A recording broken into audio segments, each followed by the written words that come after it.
귀한 찬양 감사합니다. 이 시간 함께 나누실 말씀 사무엘하 12장 1절에서 15절까지 말씀입니다.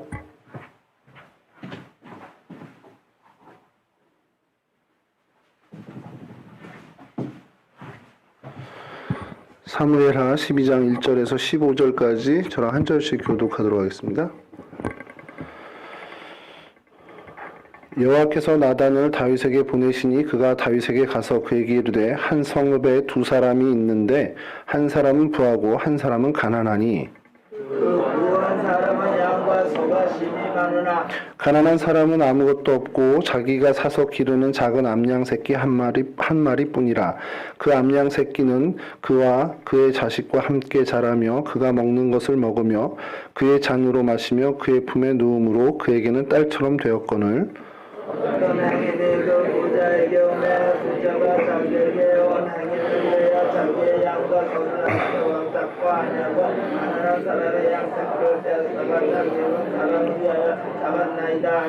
다윗이 그 사람으로 말미암아 노하여 나단에게 이르되 여호와의 살아계심을 두고 맹세하노니 이 일을 행한 그 사람은 마땅히 죽을 자라.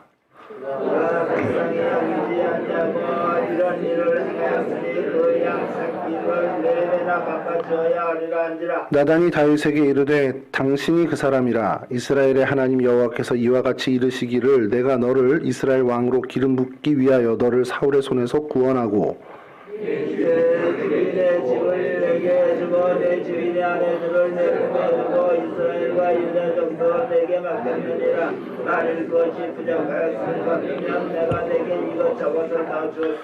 그러한데 어찌하여 내가 여호와의 말씀을 업신여기고 나 보기에 악을 행하였느냐. 내가 칼로 햇사람 우리아를 치되 암몬 자손의 칼로 죽이고 그의 아내를 빼앗아 내 아내로 삼았도다.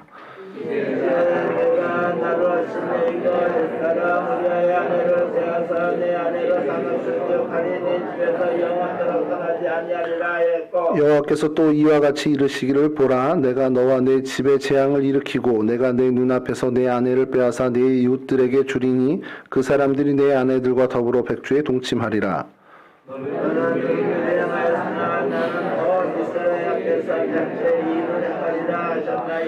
다윗이 나단에게 이르되 내가 여호와께 죄를 범하였노라 하매 나단이 다윗에게 말하되 여호와께서 당신의 죄를 사하셨나니 당신이 죽지 아니하려니와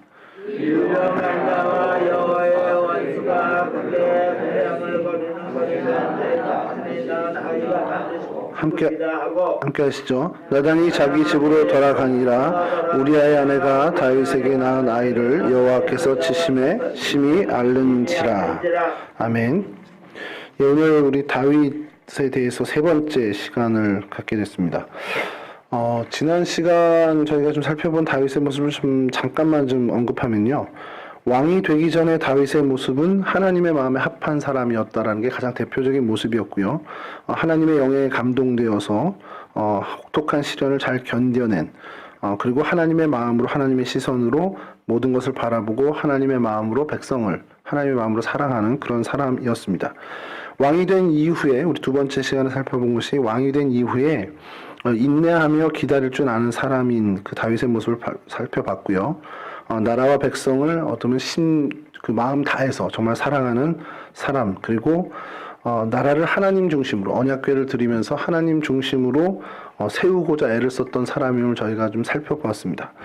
오늘은 이러한 다윗이 그 이후에 이제 왕이 된 이후에 태평성대를 구가하면서 그 시절에 하나님 앞에서 이제 무너지게 되는 무너졌으나 또 뭐 하나님의 은혜를 얻게 되는 그러한 모습을 좀 살펴보면서 저희가 좀 교훈을 얻으려고 합니다. 하나님께서 이런 왕이 된 이후에 다윗에게 그 가장 감동한 것이 어느 부분이냐라고 한다면 그가 언약궤를 하나님의 이제 예루살렘으로 드리면서 이 언약궤가 장막에 있는 것이 불편한 겁니다. 나는 이렇게 번듯한 왕궁에 있는데 하나님의 말씀, 하나님이 그러니까 언약궤가 그런 어떤 천막에 거하시는 것이 너무 불편한 거죠. 사실은 굉장히 우리 자연스러운 마음일 수 있습니다. 근데 우리는 그런 불편하다까지가 저희들 마음인데 다윗은 거기서 이제 한 걸음 더 나가서 내 집보다 더 좋은 처소, 하나님의 처소를 내가 만들어야겠다라는 마음을 품고 실행에 옮겼다라는 것이죠. 이게 굉장히 중요한 마음이고 하나님이 그 마음을 참 기쁘게 받으셨어요. 그러나 하나님이 그 일을 준비하는 것을 다윗에게 맡기고 실제로 건축의 모든 진행은 이제 솔로몬이 진행을 하게 됩니다. 그래서 우리가 그 예루살렘 성전을 첫 번째 그 성전을 솔로몬 성전이라고 하는데 여기도 약간 좀 의견이 있어요. 성경학자들은 아니 솔로몬 때 건축을 했다고 그게 솔로몬이 한 거냐. 모든 준비를 다 완벽하게 다윗이 했는데 그리고 가장 중요한 언약궤를 예루살렘으로 모셔온 것은 다윗이었다라는 것이죠. 그러면서 이제 성경학자들 얘기하는 것은 그러니까 하나님이 솔로몬과 영원한 솔로몬 언약을 맺은 게 아니라 다윗과 다윗의 언약을 맺은 것 아니냐라는 얘기를 합니다. 그러니까 단순히 이제 어떤 성전 그 건축물을 지었다 안 지었다가 중요한 게 아니고 그 마음을 어떤 마음으로 하나님 앞에 이 성전을 건축해야 할까라는 그 생각을 했던 다윗에 대해서 하나님이 기뻐 받으셨다는 것이죠. 그래서 하나님이 이 왕이 된 이후에도 여전히 하나님 마음에 쏙 든 이 다윗에게 굉장한 약속을 해주시는데 이걸 이제 소위 이제 신학적인 성서 신학에서는 다윗 언약이라고 얘기를 합니다. 사무엘하 7장 이하에 나오는 얘기인데요. 그러니까 그거죠. 너 내 집 지어준다고 그랬지? 근데 내가 언제 너한테 백향목집 원한 적 있니? 하면서 하나님이 구구절절 설명을 합니다. 그러고 나서는 그럴 게 아니라 내가 네 집을 견고하게 세워줄게. 너와 내 나라를 영원히 내가 보존시켜줄게. 그리고 내 왕위가 영원히 견고하도록 내가 책임져 줄게라고 하나님이 다윗에게 그 약속을 합니다. 이게 다윗 언약이에요. 사실 이것이 뭐 어떤 유다 왕국, 그 이스라엘 전체 통합 왕국에서 이루어졌다라고 보는 것은 아니고요. 다윗의 후손이 되신 예수 그리스도를 통해서 이 영원한 왕위, 어떤 그 제사장의 그 하나님 나라의 왕권을 예수 그리스도께서 영원히 가져가시는 것으로 저희가 이제 해석을 하는데, 여하튼 다윗이 이 언약을 받게 됐을 때, 다윗이 하나님의 이 말씀을 듣고 굉장히 감복합니다. 그리고 정말 감사한 마음으로 기도를 드리는데, 그 기도를 요약하면 이래요. 사무엘하 7장 18절 이하 말씀인데요. 좀 띄워주시면, 다윗 왕이 여호와 앞에 들어가 앉아서 이르되 주 여호와여 나는 누구이오며 내 집은 무엇이기에 나를 여기까지 이르게 하셨나이까. 27장 28절에서 29절에 또 이렇게 이어집니다. 주 여호와여 오직 주는 하나님이시며 주의 말씀들이 참되시니이다. 주께서 이 좋은 것을 주의 종에게 말씀하셨사오니 이제 청하건대 종의 집에 복을 주사 주 앞에 영원히 있게 하옵소서. 주 여호와께서 말씀하셨사오니 주의 종의 집이 영원히 복을 받게 하옵소서 하니라.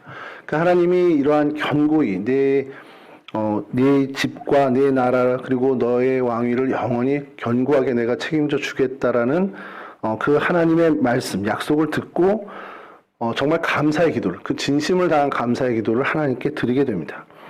자, 이 마음을 갖고 이제 하나님께서 책임져 주신다라는 그 마음을 갖고 다윗은 더 승승장구한 행보를 걷게 됩니다. 일단 내부적으로는 여부스족을 제거하죠. 이제 예루살렘 인근에 있는 그 가나안 7족 속의 하나인 여부스족을 그때까지도 어떻게 몰아내지 못하고 있었는데 완벽하게 이제 제압을 하게 됩니다. 또 외부로는 이제 외부 세력인 가장 큰 세력이었던 가장 이제 위협적인 세력이었던 블레셋 세력을 무력화시키죠. 그리고 이제 국내 정치 안에서는 하나님의 말씀, 이제 언약궤를 모시는 것, 그것을 이제 들여오면서 이 나라의 어떻게 보면 이 나라의 기강과 기조는, 정치의 어떤 기조는 하나님 말씀 중심이다, 하나님 중심이다라는 것을 천명하는 것이죠. 그리고 성전을 지을 그런 계속 마음뿐만 아니라 실질적인 준비를 해나가는 것을 토대로 이 하나님의 언약을 이루어가는 그런 발걸음을 거이게 됩니다. 그러니까 다윗의 어떤 이 모든 행보가 정말 이쪽으로 가면 이쪽으로 가는 대로, 저쪽으로 가면 저쪽 가는 대로 그냥 쩍쩍쩍쩍 길이 열리는 겁니다. 요즘 우리 아이들의 표현으로는 이제 꽃길만 걷는 거죠. 뭘 해도 다 잘 되는 겁니다. 그런, 어쨌든 손만 대는 일은 다 잘 되는 거죠. 이제 특별히 이제 다윗이 그러한 와중에, 이제 시도한 것이 이 이스라엘 왕국의 지경을 넓히는 것을 이제 시도를 합니다. 그래서 말씀드린 것처럼 블레셋을 이제 쳐서요, 메덱 암마라는 것을 빼앗았다라고 이제 표현을 합니다. 제가 이제 말씀을 준비하다가 메덱 암마를 이제 이렇게 등장을 해요. 그래서 블레셋에 메덱 암마라는 도시가 있나 하고서 막 다 찾아봤습니다. 결국에 이제 호크마 주석에서 그 실마리를 찾아서 계속 이렇게 하다 보니까 이 메덱암마라는 뜻이요, 어머니의 굴레라고. 그러니까 여러분 굴레라는 말은 많이 들어보셨죠? 뭔지는 아세요 혹시?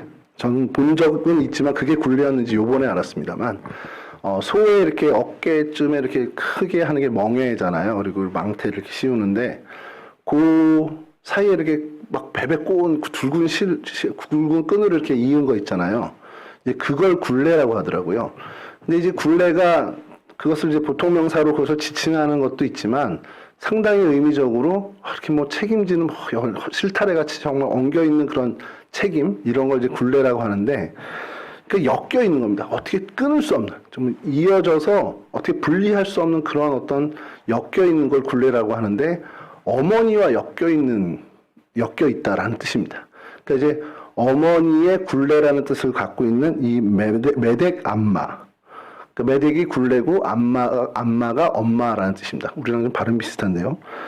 자, 블레셋을 쳐서 메덱암마를 점령했다라고 이 사무엘 이렇게 나오는데, 사무엘 8장 1절에 이렇게 나오는데, 이게 무슨 말인가 그래서 이제 호크마 주석부터 다 뒤져보니까 이게 역대상 18장 1절하고 병행 구절입니다. 역대상 18장 1절은 그 후에 다윗이 블레셋 사람들을 쳐서 항복을 받고 블레셋 사람들의 손에서 가드와 그 동네를 빼앗고.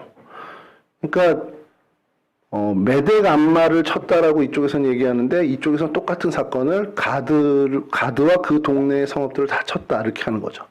그러니까 이게 그래서 찾아보니까 고대 근동에서는 습관적으로 이야기하는 언어의 표현이 그래요. 한 나라의 수도를 가리켜서 어머니라고 표현을 합니다.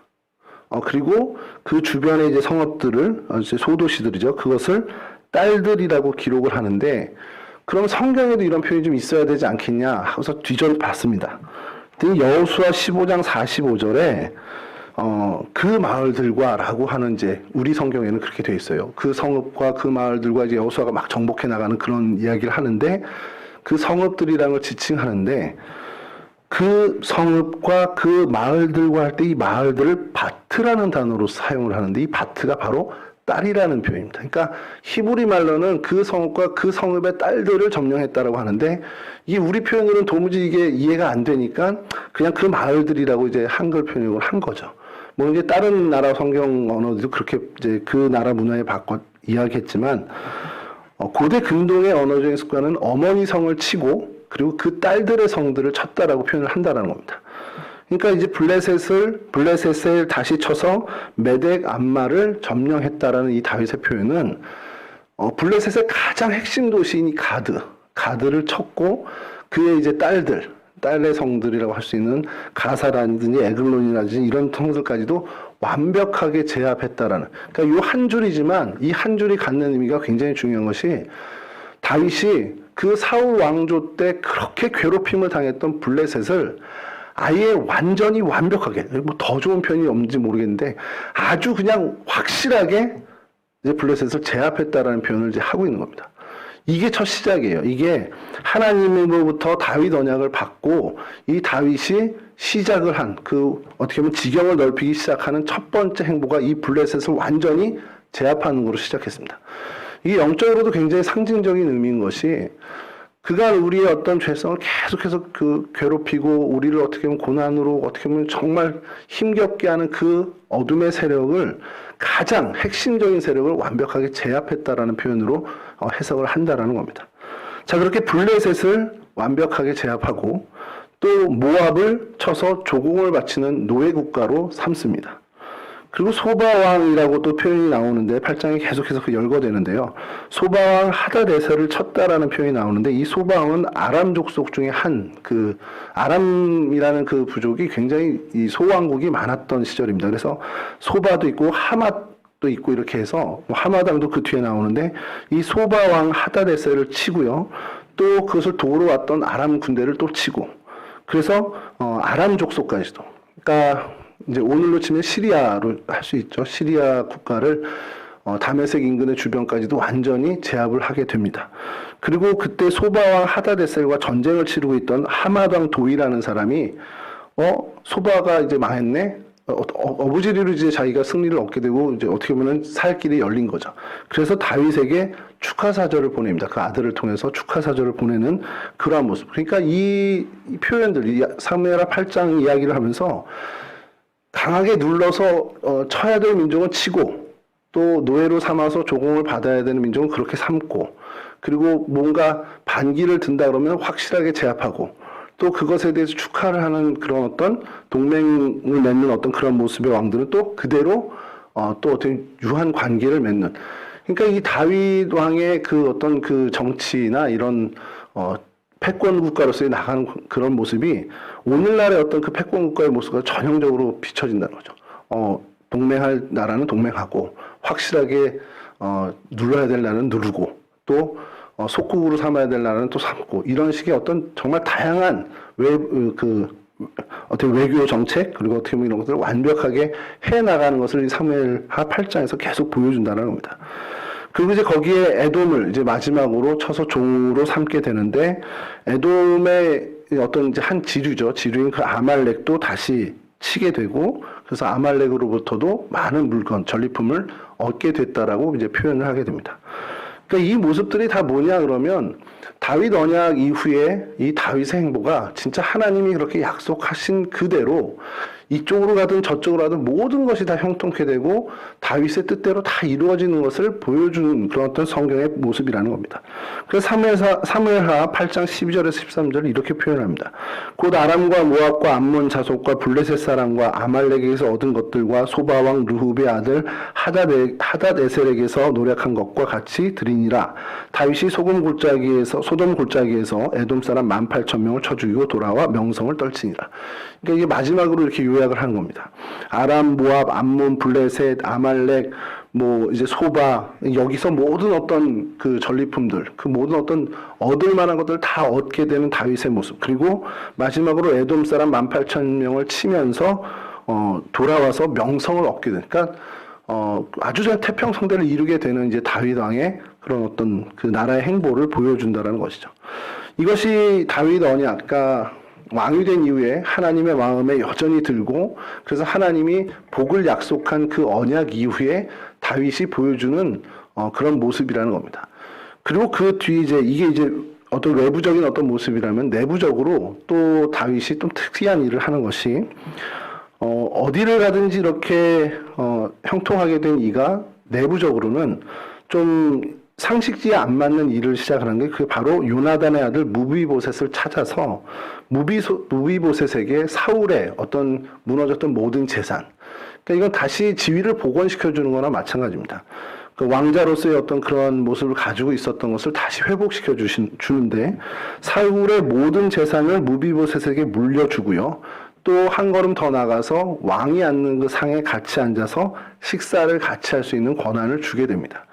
이게 사실은 굉장히 엄청난 일입니다. 이게 우리가 볼 때는 요나단과의 약속 때문에 이렇게 호의를 베풀었구나 이렇게 생각을 하는데 여러분들이 좀 쉽게 어떻게 이해를 할까 고민하다가 생각하는 것이 여러분 세조와 단종의 그 사이를 좀 생각해 보시면 됩니다.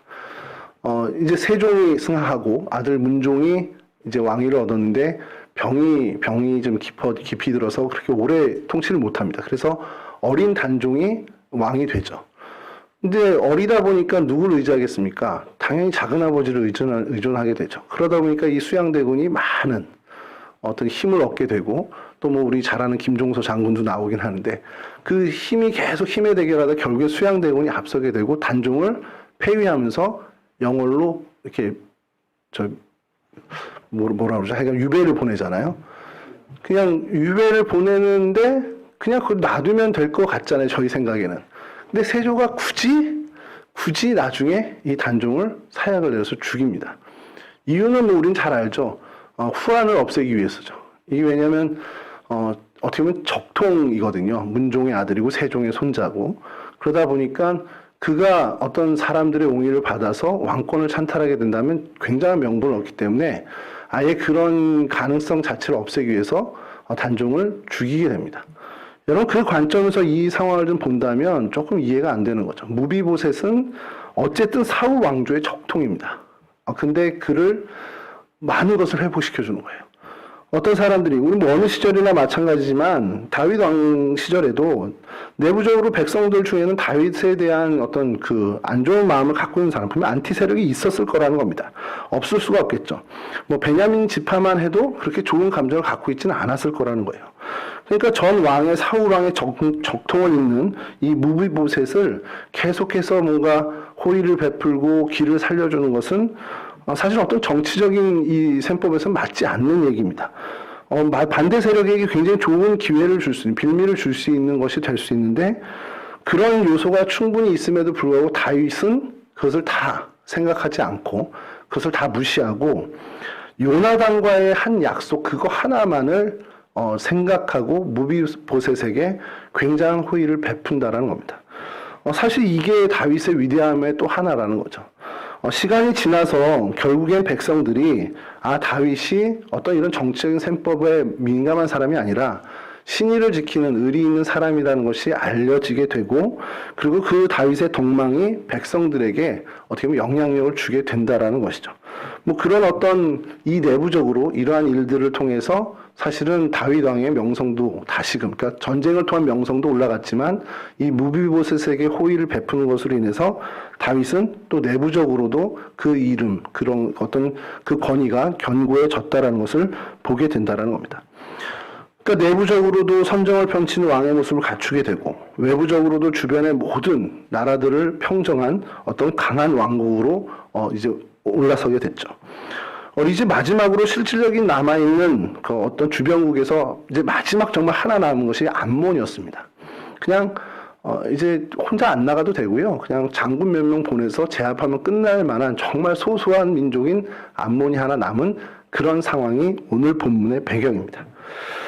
다윗이 왕권 초기에는 고생했죠. 7년 6개월 동안 이 이스보셋, 사울의 아들 이스보셋 때문에 사실 힘들었고, 그리고 이제 통일 이스라엘 왕국이 된 다음에 어떤 여러 가지 일들을 통해서 하나님 보시기에 아름다운, 어떻게 보면 하나님 보시기에 흡족한 나라를 세우고 가기 위해서 굉장히 애쓰고 결국 왕권이 강화되고 외적인 싸움에 승리하면서 정말 튼튼한 왕조를 세우게 됐습니다.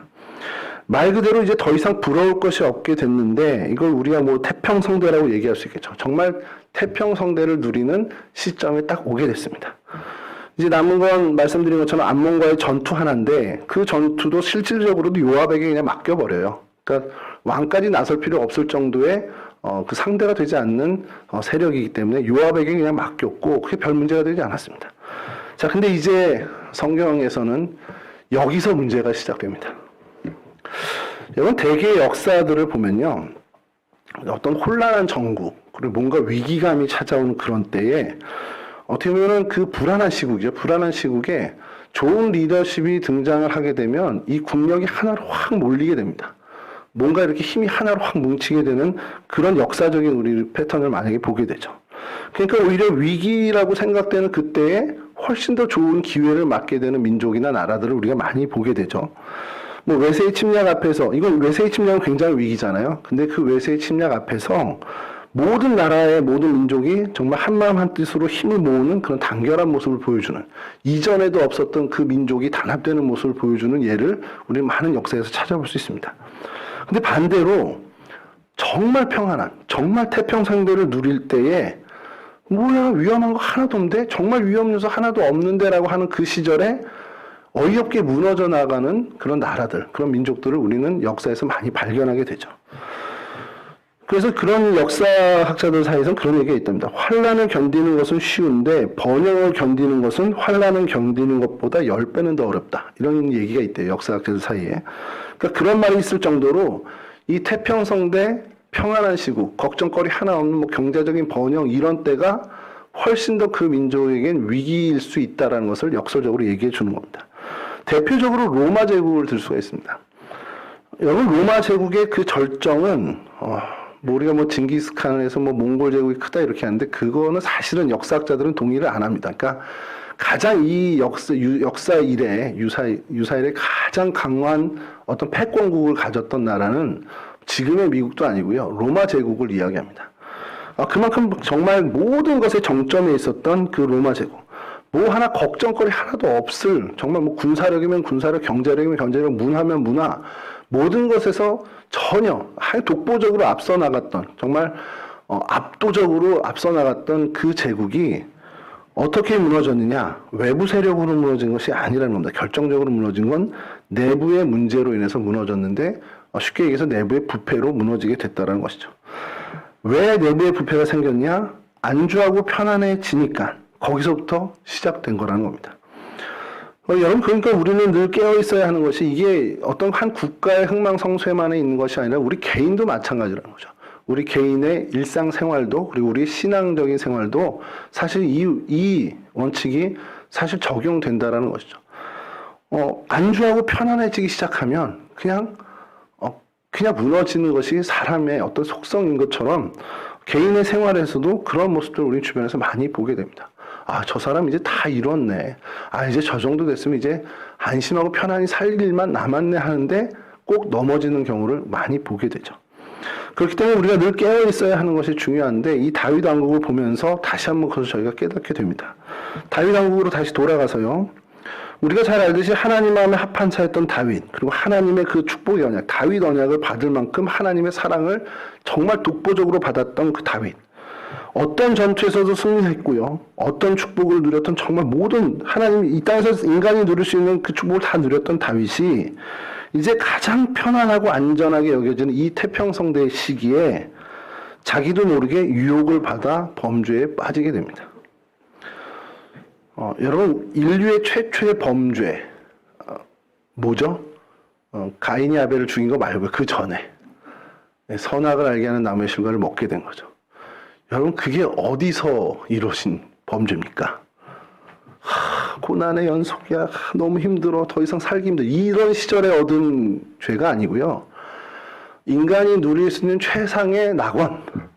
이제까지 역사 이래 야단과 하와 이후에는 어느 누구도 누려보지 못했던 그 평안의 낙원. 그 에덴 동산에서 이루어졌다는 겁니다. 그 인류에 돌이킬 수 없는 가장 큰 범죄가요. 여러분, 사탄은 이렇듯 간교하고 교활합니다. 우리의 약점을 파고드는 데는 아주 최적화된 그런 존재가 바로 사단이죠. 다윗 역시도 이 사단의 유혹을 넘어서지 못하게 됩니다. 근데 다윗의 범죄가 오늘 우리 본문에 앞선 내용인데, 이건 그냥 간략하게 좀 말씀을 드리면, 이제 해가 바뀌어요. 그 세번역에서는 그 다음 해 봄에라고 시작을 합니다. 사무엘하 11장 그렇게 시작을 하는데, 새해가 돼서 이제 전쟁하기 좋은 시기가 옵니다. 이제 겨울에는 전쟁하면 군사들이 다 힘드니까 암몬을 언제 칠까 이러고 계산을 하다가, 야, 봄 되면 나가서 치자 하고서 이제 군사를 일으킵니다.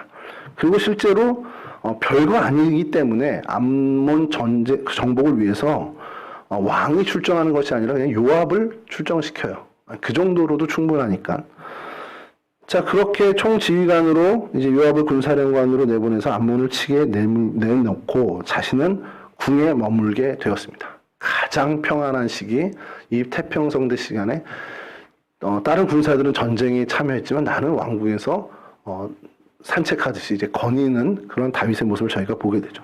바로 문제가 거기서 발생을 하게 됩니다. 저녁 때 다윗이 왕궁 옥상에서 거닐고 있다가 근처에 어느 집에 있는 여인을 목욕하는 모습을 보게 되고 그 여인을 왕궁으로 들여서 동침을 하게 되죠. 그게 우리가 잘 알고 있는 햇사람 우리아의 아내 바세바였습니다. 자, 근데 그렇게 해놓고 아무도 모르게 흔적 없이 이렇게 싹 지우고 싶었던 것 같아요. 그런데 문제가 생긴 것이 이 바세바가 임신을 했다라는 겁니다.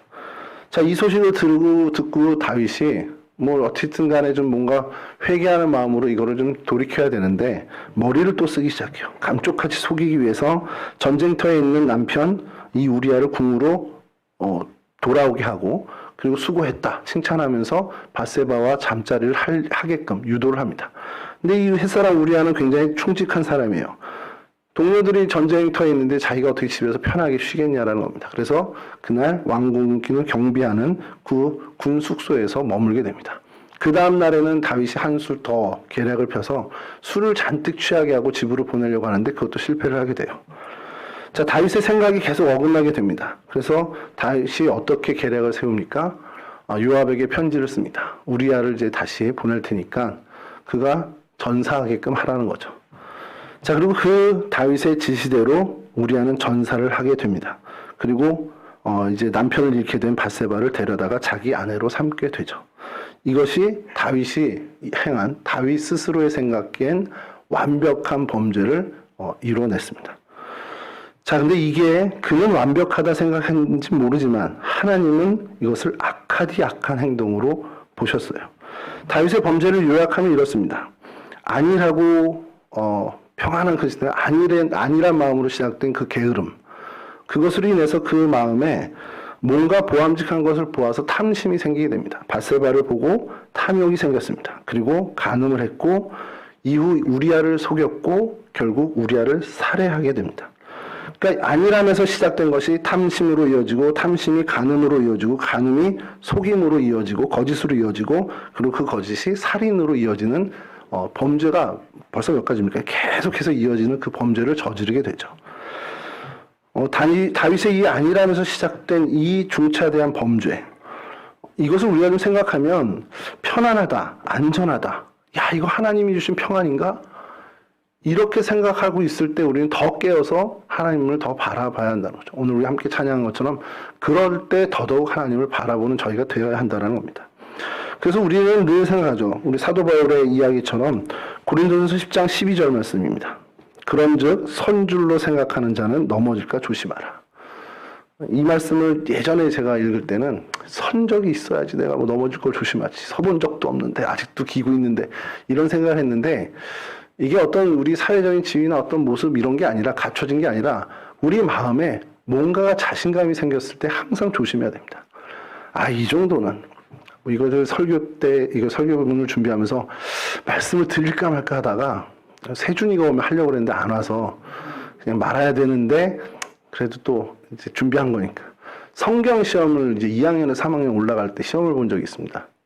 70점이 넘어야 3학년이 되는 거예요. 누구도 떨어지지 않는 시험이라고 생각을 했는데 선배들이 막 우르르 떨어지는 거예요. 그리고 여름방학에 썸머 스쿨 듣고 다시 시험 보고 긴장이 되더라고요. 그래서 2학년 그 말에 열심히 준비했습니다. 군대를 갈까 성경 시험을 볼까 막 고민하다가 그리고 군대보단 성경 시험이 낫겠지 하고서 열심히 준비를 했어요. 그래서 우리끼리 막 문제 내고 막 하는데 너무 자신 있는 거예요. 야, 내가 떨어지면 다 떨어진다. 자, 그러고서는 한 2주를 공부를 안 했습니다. 2주도 더, 한 달 정도 공부 안 한 것 같아요. 아주 너무 자신감 갖고. 어떻게 됐겠습니까? 말씀하셔도 됩니다. 제 시험 봤습니다, 제 시험. 떨어져서 여름방학에 다시 와서 시험 봤어요. 겨울방학에 와서 다시 시험 봤어요. 그리고서는 거의 만점에 가깝게 되긴 했는데, 제가 그때 깨달은 게 있습니다. 자신만만해 하지 마라. 그러니까 자만했을 때 반드시 실패가 오는 걸 저는 계속, 그 이후에도 계속해서 경험하게 됩니다. 자신이 있다 하면 꼭 실수를 하고 자신이 있다 생각하는 그 분야에서 계속 뭔가가 문제가 생기더라는 거죠. 그래서 지금 자신 있는 게 없습니다. 남편으로서 어떤 자신만만했던 것도 아빠로서 나는 이렇게 충분히 잘 키울 수 이런 것도 다 내려놓게 되고 모든 게 다 그래요. 그래서 모든 게 다 자신이 없는 그러한 삶을 살 때 오히려 하나님의 은혜를 주시는 것을 경험하게 됩니다. 근데 이게 저만의 얘기는 아닐 거라는 겁니다. 여러분들의 모든 삶 속에 여러분들이 자신감을 갖지 않고 뭔가 부족할 때 그때 하나님의 도움을 구하고 하나님을 바라보게 되니까 하나님이 도우시더라는 거죠. 여러분, 제가 청년들한테 많이 얘기하는 것 중에 하나가 결혼 위해서 기도해라. 그러니까 옛날처럼 무슨 짝기도 하라는 게 아니라 180 이상의 직업은 이런 거고 신의 없는 그 남자 이런 거 기도 제목 하지 말고 그런 걸 하라는 기도가 아니라 하나님 정말 내가 내 눈으로 바라보는 사람이 하나님이 바라는 사람이 맞는지 그거 자신할 수 없잖아요. 그러니까 이제 그 좀 기도하라는 거죠. 근데 저희 청년들은 기도 안 해요. 저희 자매들은. 거울 보면 알거든. 기도 안 해도 되는 걸. 예쁘니까 거울 봐도 난 기도 안 해도 돼. 그래도 기도해야 됩니다. 어쨌든 기도하는 부분은 왜 기도를 합니까? 저희가. 겸손해진 분야 그 부분이 자신이 없기 때문에 내 힘으로 할 수 없기 때문에 하나님을 바라보는 거죠.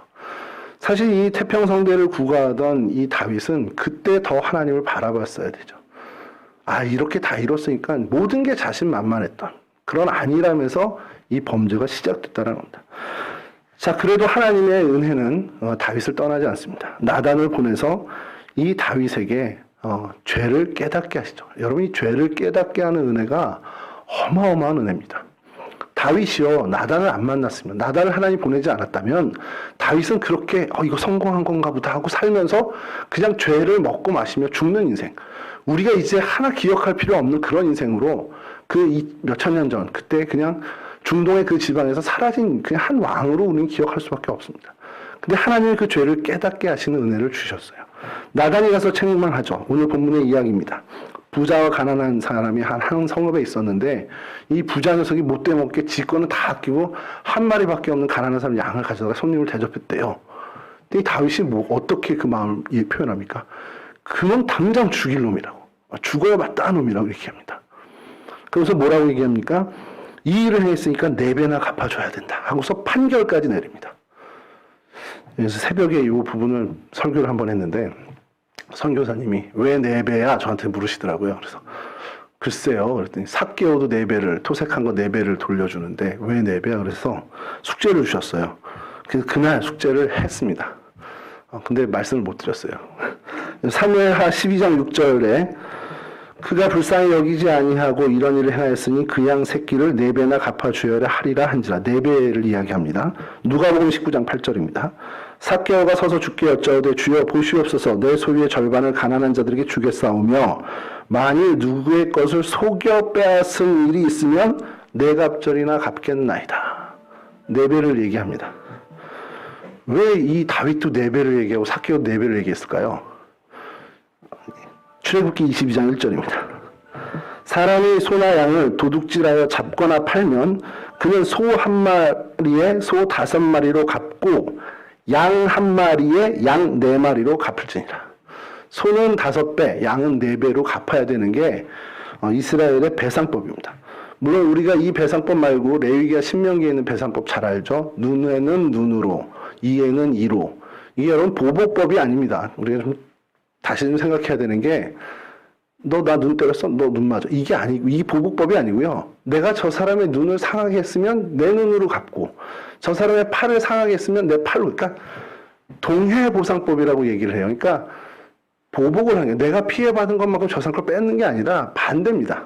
관점이 완전히 반대인 게 내가 저 사람에게 어떤 피해를 줬다면 동일하게 보상을 해주는 게 동해보상법인데 이 양을 도둑질한 것, 소를 도둑질한 것은 1마리에 1마리로 갚는 게 아니라 소는 5마리로 양은 4마리로 갚는 겁니다. 그런데 소가 흔하겠습니까? 양이 흔하겠습니까? 양이 흔하죠. 그래서 일반적으로 도둑질한 것, 어떤 속이거나 사기쳐서 피해를 입힌 것에 대해선 일반적으로 4배를 4갑절을 갚는 것이 이스라엘의 배상법이라는 거죠. 그래서 다윗이 그걸 모르지 않았기 때문에 그 이야기를 듣고 그 양을 그렇게 해서 토색했어? 4마리로 갚아야지. 그리고 걔는 죽어야 돼. 이렇게 판결을 하게 된 거예요.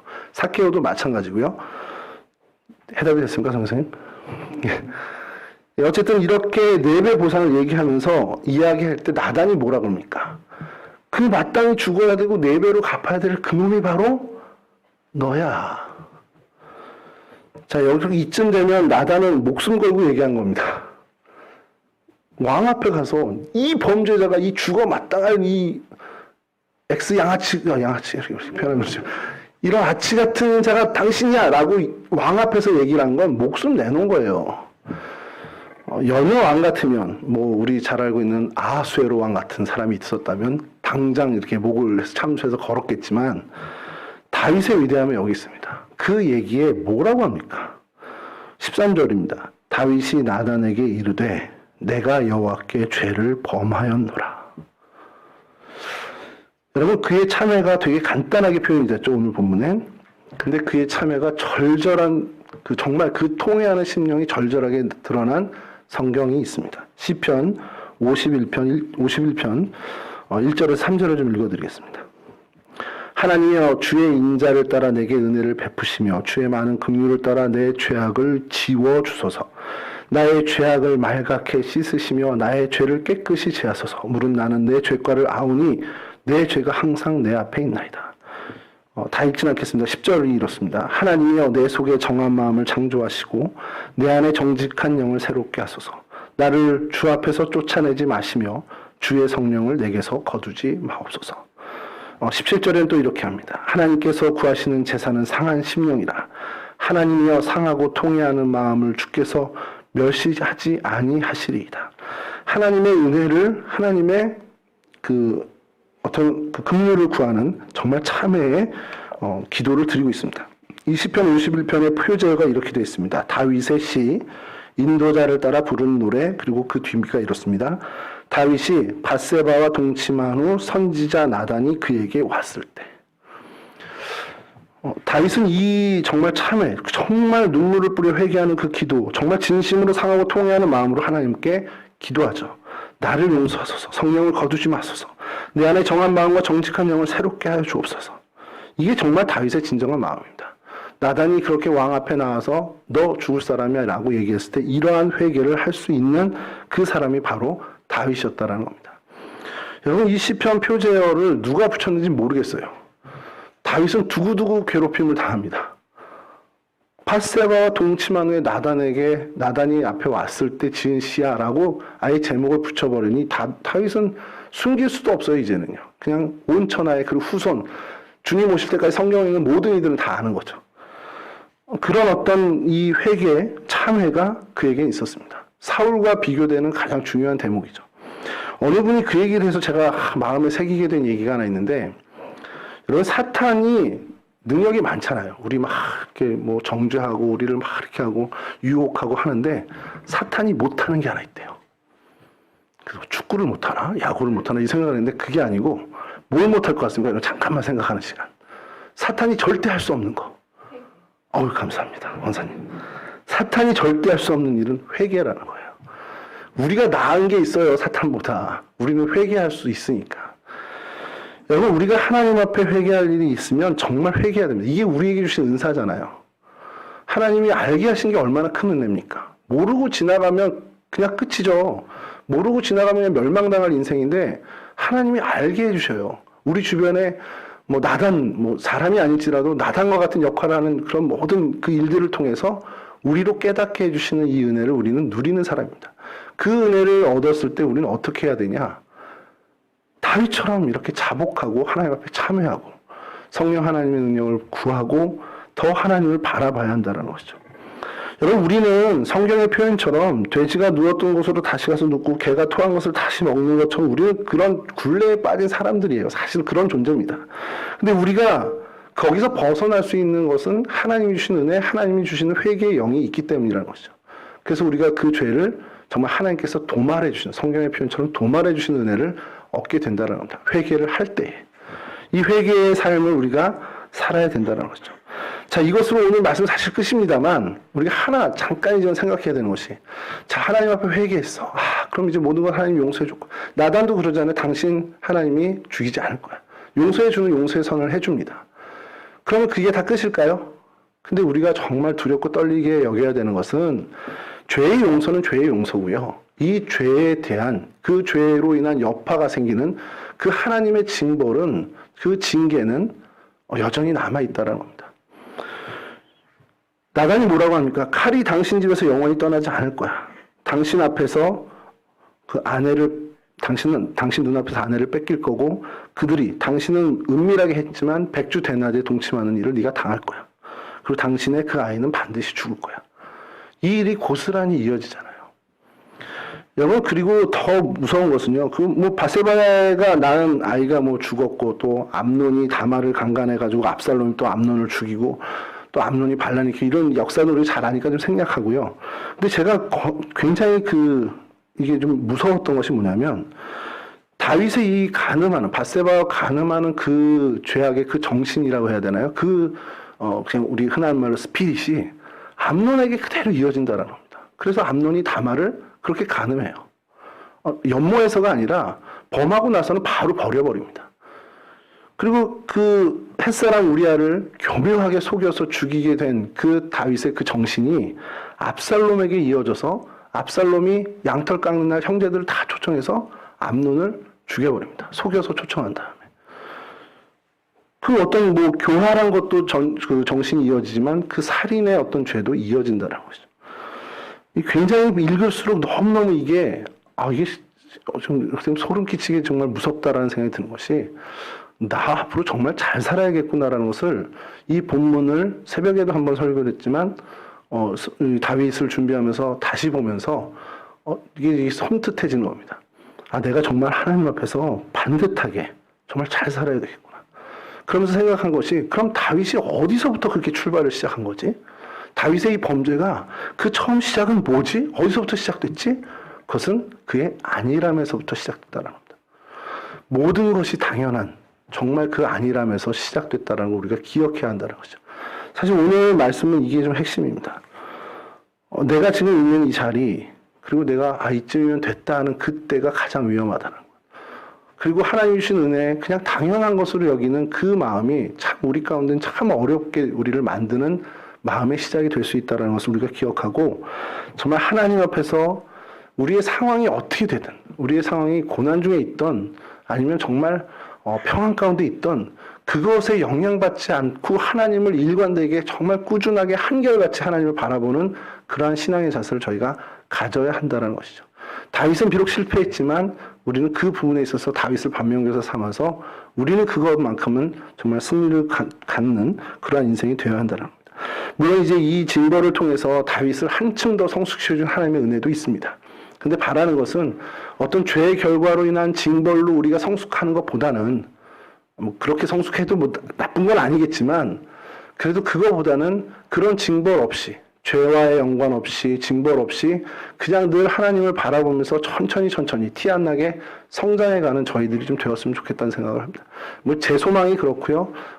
저의 이 소망이 여러분들의 그 삶에서 이루어졌으면 하는 바람입니다.